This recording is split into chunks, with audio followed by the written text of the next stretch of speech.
The so-called special military operation is clearly not going according to plan. Putin will end up with a ring of nuclear states around his borders. The fact is, Finland has announced its desire to acquire its own nuclear weapons, and it's not the first. Just recently, Poland also announced similar plans. It is an absolute geopolitical nightmare for Putin. Let's take a closer look at the specific details of the situation. So, what for a long time was a taboo is now being openly discussed among European leaders.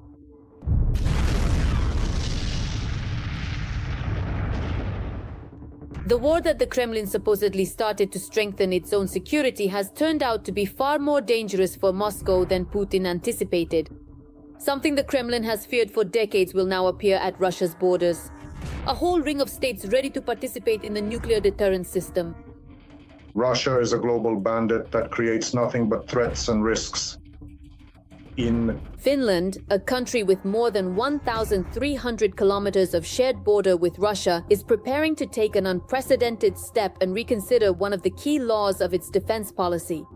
In Helsinki, they are planning to lift the ban on the deployment of nuclear weapons that has been in effect since 1987. This decision should allow the country to fully integrate into NATO's nuclear deterrence system in the event of war.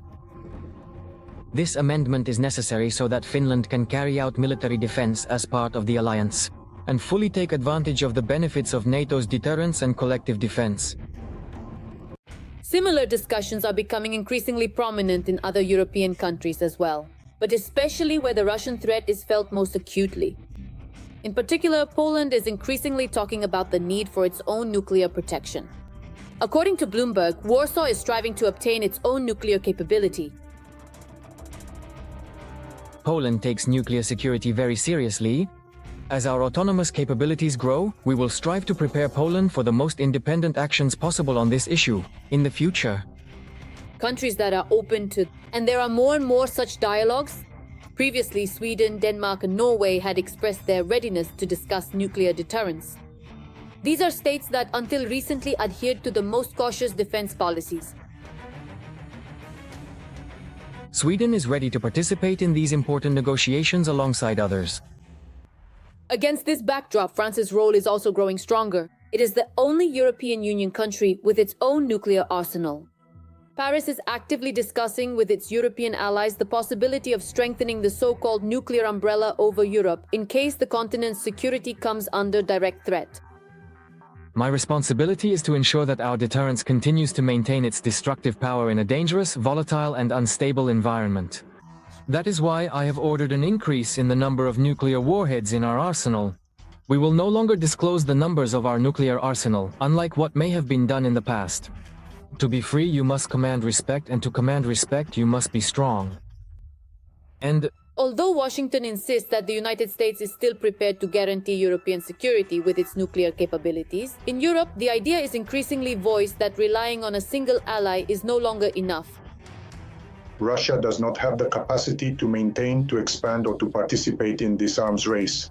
Nuclear weapons serve as a kind of guarantee that another country will not use not only nuclear weapons against this country, but also other types of weapons. This is the main message for Russia and for those countries that might use nuclear weapons, that sort of in order to warn them not to use it against Western countries. With each passing day, it becomes more and more obvious. A new nuclear arms race has begun in the world. A race in which security has turned into a strategic argument. And the old rules of deterrence no longer guarantee the same stability as before.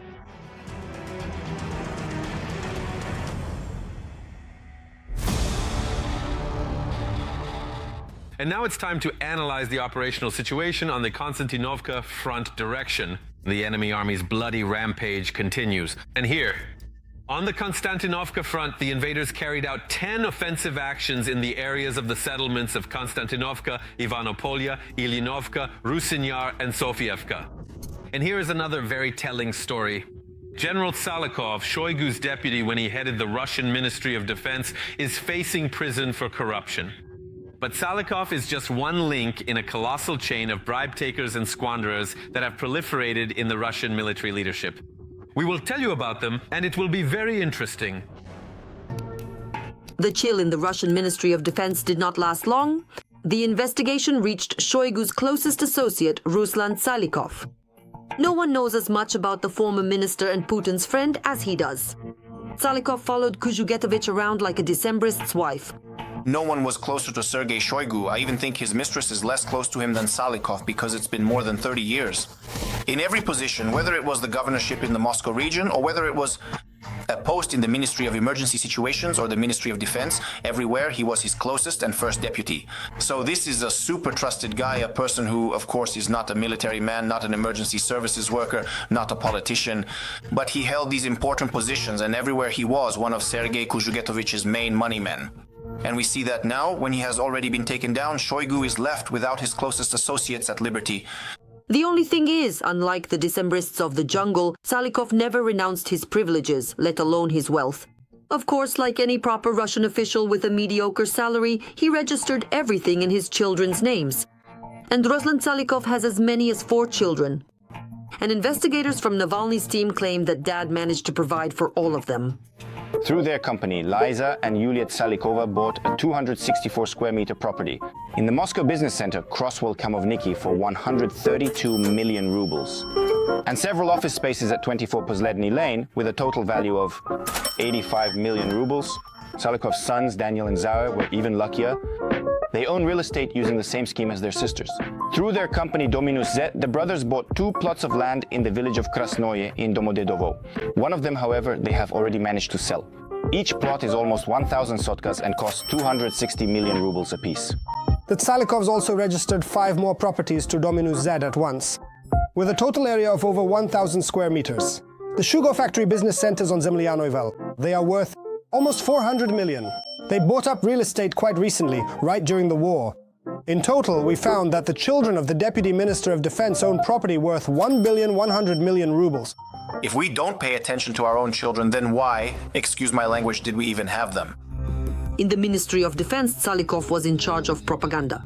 He oversaw the Unarmia Youth Army and the Patriot Park project. In addition, he was responsible for the personal PR of Sergei Shoigu and managed his finances.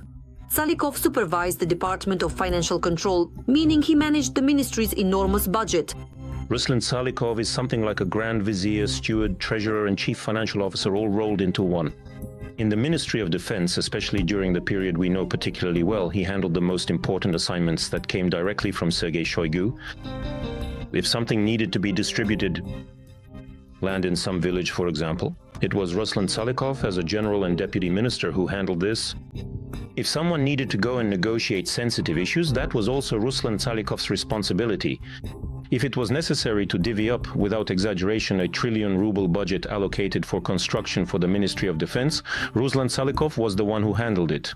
It was only in the second instance that Timur Ivanov handled these matters, who, I remind you, is in jail and will apparently remain there for the rest of his days, because they won't let him go to the war.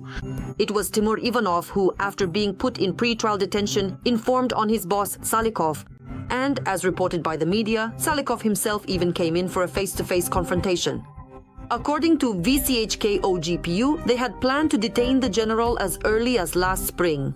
But first, Shoigu's protection and later the intervention of Marat Kambolov, vice president of the Kurchatov Institute Research Center, managed to stall the process. For this, Salikov paid $20 million. But the immunity didn't last long. Testimony against Ruslan Salikov was given by several individuals involved in other corruption scandals. All of them are pre-trial cooperators, people who made deals with the investigation and received the right to have their cases considered under a special procedure in court. At the very least, all the defendants in Timur Ivanov's case regarding the purchase of ships circumventing sanctions and the embezzlement of money through the bank. Intercomrades testified that Salikov was behind everything. The charge of organizing a criminal organization may indicate that security forces intend to combine the cases. Ruslana Tsalikova.